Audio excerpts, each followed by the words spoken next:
प्रिय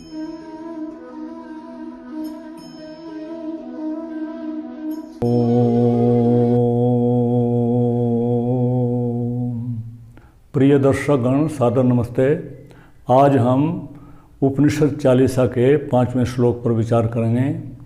श्लोक है, आत्मा वा इदम एक एव अग्र आसीत न अन्यत किंचन मीशत स ईक्षत लोकान्नु सृजा इति। इस श्लोक में सृष्टि रचना का वर्णन है। वेद की जो सृष्टि रचना का वर्णन है, अनेक प्रकार से पुरुष सूक्त में और नासदीय सूक्त में, हिरण्यगर्भ सूक्त में इसका वर्णन आया है। यहाँ ऐत्रेय उपनिषद का ऋषि ये सृष्टि रचना का संकेत दे रहा है कि आत्मा वा इदम एक एव अग्र आसीत। पहले केवल आत्मा था।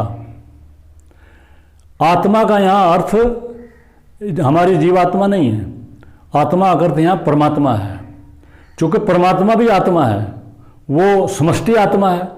हमारी आत्माएं व्यष्टि आत्माएं हैं, तो इसको आत्मा व्यष्टि आत्मा नहीं समझना चाहिए।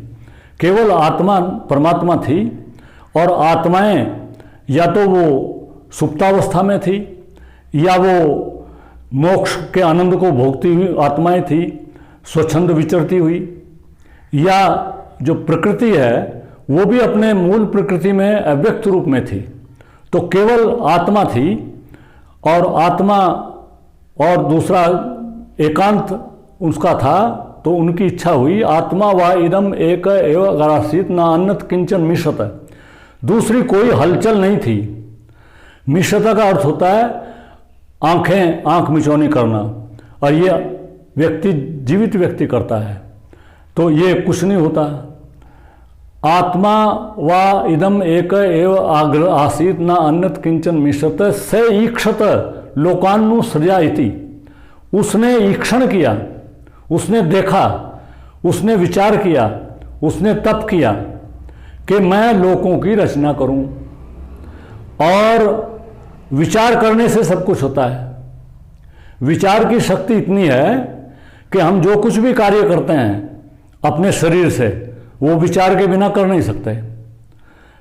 हमें विचार आएगा कि हम खड़े हों तो हम खड़े हो जाते हैं, हम बैठें तो हम बैठ जाते हैं, हम कहें विचार करते हैं कि चलें तो हम चलने लगते हैं।